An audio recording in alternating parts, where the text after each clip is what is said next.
Em 2 Coríntios 3, verso 6, diz que a letra mata. E muitas pessoas usam esse texto para dizer que estudar demais a Bíblia, ou estudar, conhecer, ler a Bíblia, é algo infrutífero. E outros dizem que não se trata disso, mas sim ler a Bíblia sem o Espírito Santo. Sendo que o Espírito Santo ele vem através de um conjunto de coisas. Entre elas, o conhecer a palavra está incluído. Mas a gente vai ver hoje qual é o verdadeiro significado. Se significa mesmo o que muitos dizem, e até tem religiões que pregam que não se precisa conhecer a palavra, e que quando a pessoa sobe para fazer uma pregação, vai fazer alguma ministração, que o próprio Espírito dá naquela mesma hora aquilo que ele vai dizer, baseado no texto de Lucas 12, 11 e 12. Porém, isso não é verdade. E um dos textos que eu posso usar para afirmar isso é que o próprio Senhor Jesus falou em João 5,39 para examinar as Escrituras. Em Mateus 22, 29 ele disse: errais não conhecendo as Escrituras. E Paulo falando para Timóteo lá em 2 Timóteo 3,15, ele fala que desde a infância conheces as sagradas Escrituras que podem tornar-te sábio para a salvação pela fé em Cristo Jesus. Ou seja, o conhecer a palavra envolve sabedoria, salvação e fé. Então ali Paulo fala para Timóteo que através da palavra, do conhecer a palavra, vem a salvação pela fé e podem torná-lo sábio. Ele usa ali os termos. E eu poderia citar muitos outros textos aqui. Salmo 119, 105, que diz: lâmpada para os meus pés é a tua palavra e luz para os meus caminhos. Então esse texto que a letra mata não significa isso, mas esse texto significa uma coisa muito específica e que no próprio contexto Paulo vai apontar para onde esse texto nos leva, e é isso que a gente vai ver no vídeo de hoje. Nós vamos primeiramente ler o texto aqui para contextualizar, certo? 2 Coríntios 3, verso 6. Eu vou ler do 4 ao 6 para ficar melhor contextualizado. E é por intermédio de Cristo que temos tal confiança em Deus. Não que por nós mesmos sejamos capazes de pensar alguma coisa como se partisse de nós.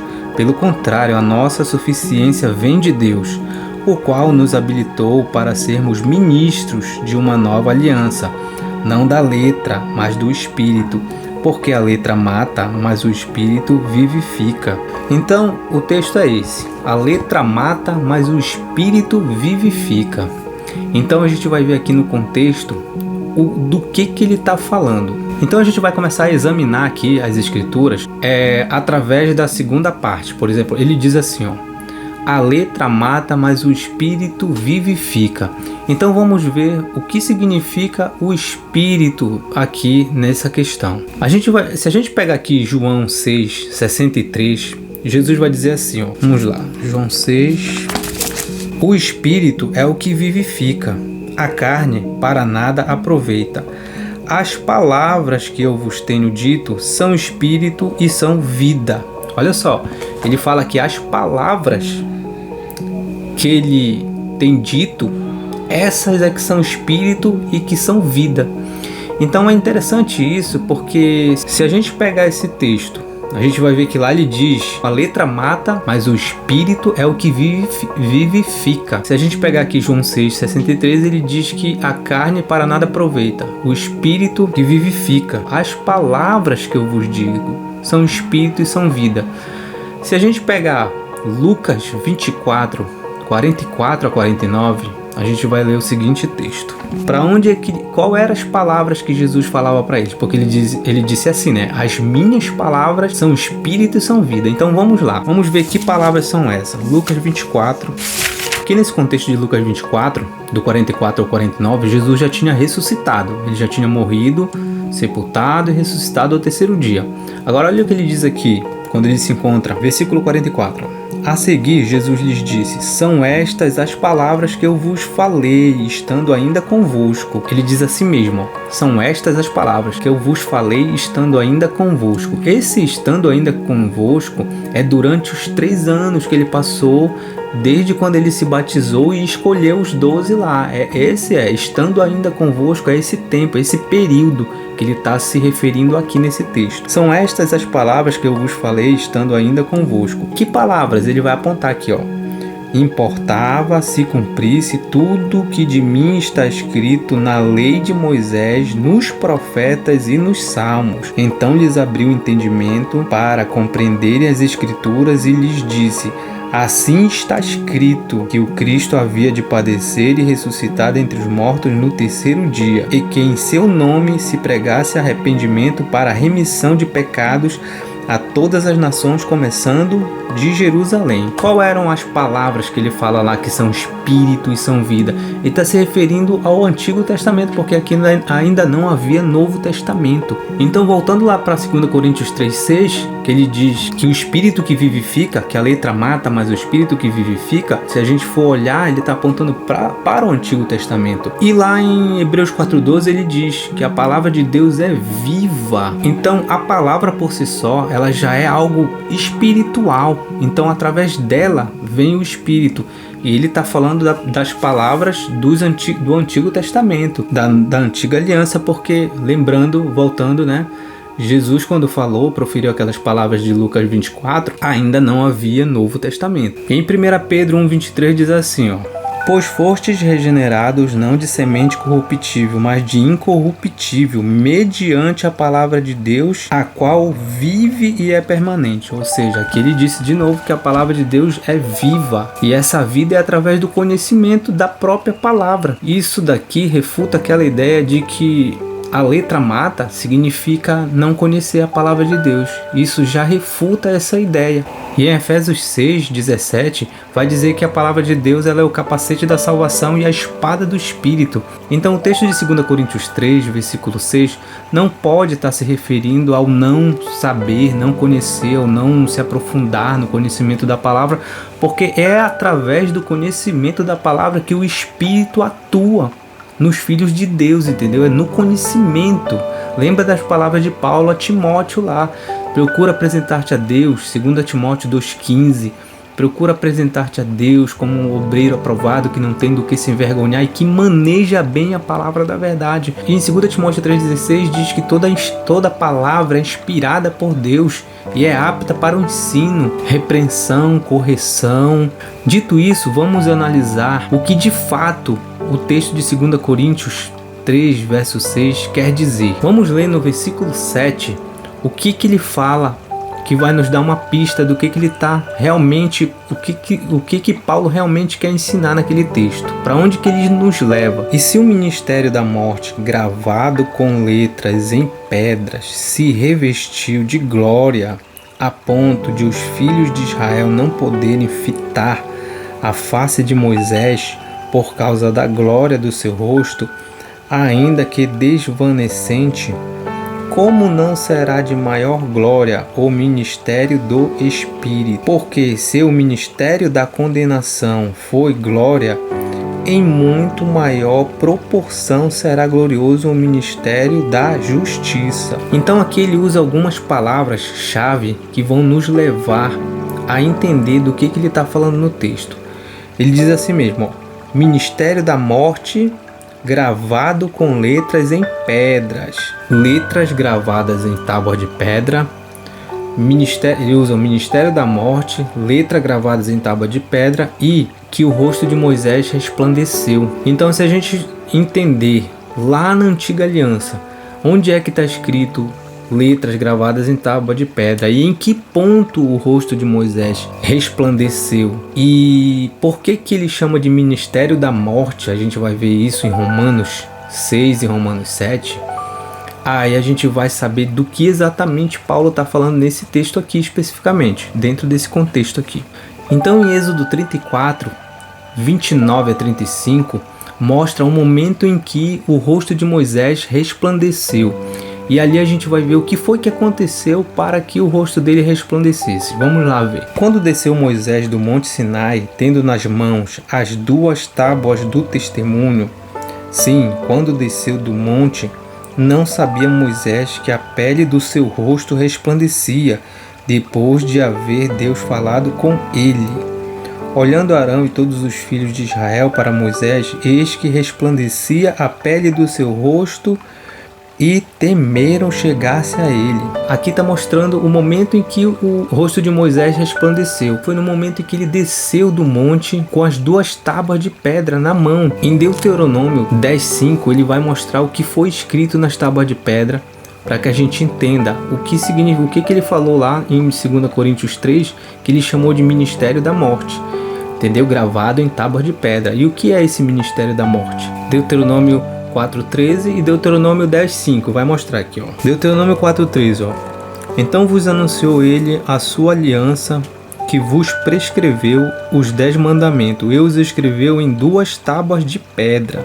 Ó, Deuteronômio 4:13 ele está mostrando o que ele escreveu. Os 10 mandamentos, as 10 palavras. E Deuteronômio 10:5 ele diz assim, ó. Deuteronômio 10:4 vai mostrar aqui mais uma vez o que ele escreveu, o que tinha nas tábuas de pedra. Então escreveu o Senhor nas tábuas, segundo a primeira escritura, os 10 mandamentos, que ele vos falara no dia da congregação, no monte, no meio do fogo. E o Senhor me deu-as a mim. O que Paulo chama de ministério da morte, gravado em tábuas de pedra, são os 10 mandamentos. É por isso que ele falou, gravado em tábuas de pedra lá. E o fato dele ter chamado ministério da morte não significa algo negativo, mas significa algo funcional. Ele chama de ministério da morte porque a transgressão desses mandamentos leva à morte. Porque olha só o que está escrito aqui em Romanos 7:7-11. Que diremos, pois, é a lei pecado? De modo nenhum. Mas eu não teria conhecido o pecado senão por intermédio da lei, pois não teria eu conhecido a cobiça se a lei não dissera não cobiçarás. Mas o pecado, tomando ocasião pelo mandamento, o mandamento que estava nas tábuas de pedra, certo?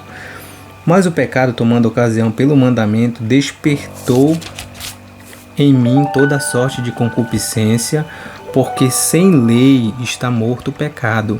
Outrora, sem a lei, eu vivia, mas sobrevindo o preceito, reviveu o pecado e eu morri. E o mandamento que me fora para a vida, verifiquei que este mesmo se tornou para a morte, porque o pecado, prevalecendo-se do mandamento, pelo mesmo mandamento, me enganou e me matou.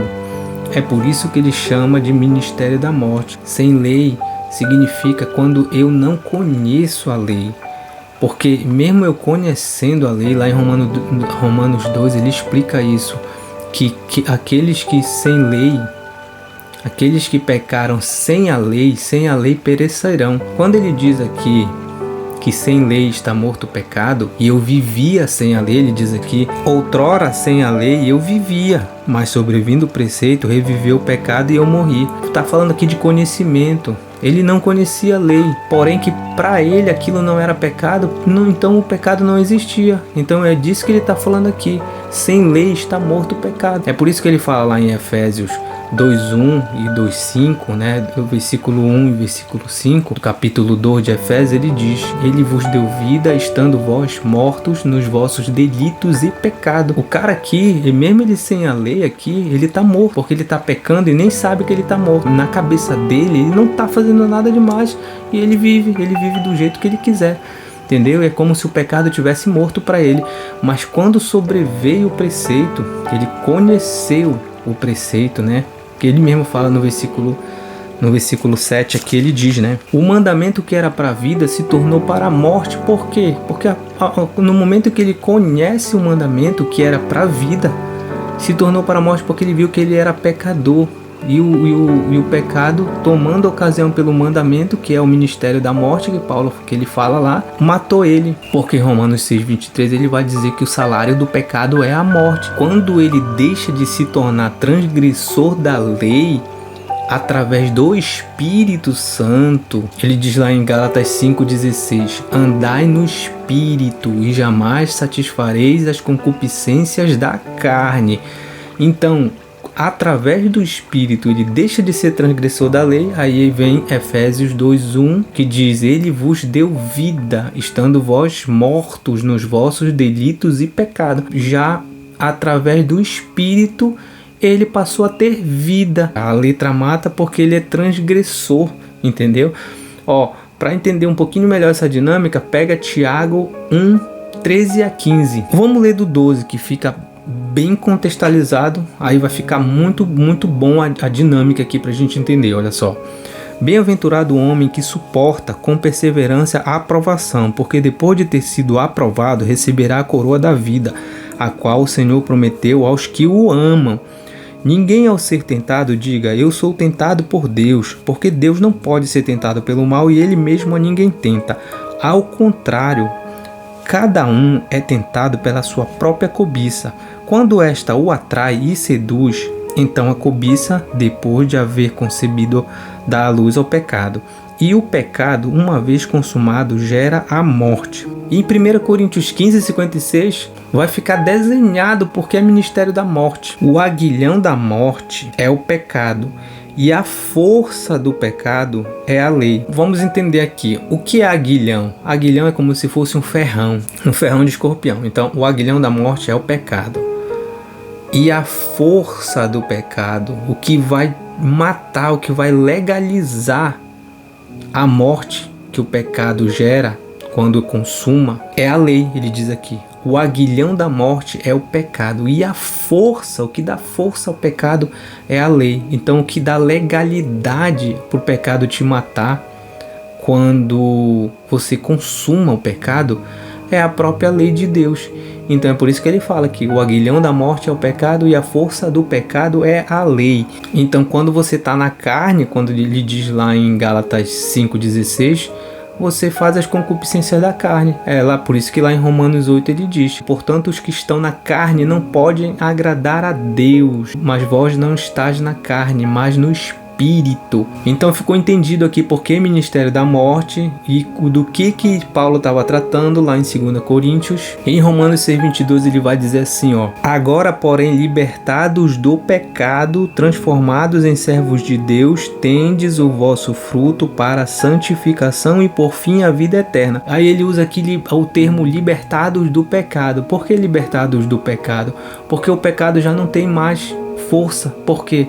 Porque você já não é mais um transgressor da lei e o pecado ele já não vai mais ter legalidade para te matar se você não cometê-lo. Por isso que Paulo fala aqui, ó, que diremos pois, Romanos 6:1, ó, que diremos pois, permaneceremos no pecado para que seja a graça mais abundante? De modo nenhum. Como viveremos ainda no pecado? Nós os que para ele morremos. Então a gente passa a morrer para o pecado. Entendeu? E não o pecado nos matar mais. E aí ele usa aqui, Romanos 7,6, ele usa o termo aqui, ó. Agora, porém, libertados da lei, estamos mortos para aquilo que estávamos sujeitos, que era o pecado. Nós não estamos mais sujeitos ao pecado, então nós estamos mortos para o pecado. Antes, era o pecado que estava morto e a gente vivia pecando e a gente nem ligava, porque para nós o pecado nem existia, ele estava morto. E agora não, é a gente que morreu. Gálatas 6,14. Mas longe esteja de mim gloriar-me, senão na cruz de nosso Senhor Jesus Cristo, pela qual o mundo está crucificado para mim e eu para o mundo. Ou seja, o mundo está crucificado para mim e eu também estou crucificado para o mundo. Entendeu? É isso que ele está dizendo aqui. Então é por isso que lá ele fala, estamos mortos para aquilo que estávamos sujeitos, que era para o pecado, para o mundo. Entendeu? Lembra que lá em Tiago 4,4 ele diz que aquele que ama o mundo, aquele que é amigo do mundo torna-se inimigo de Deus. É exatamente disso que ele está falando aqui. Não se esqueça de se inscrever no canal se você gostou. Deixe o seu like para ajudar aqui na divulgação do vídeo. E até a próxima, pessoal. Até mais.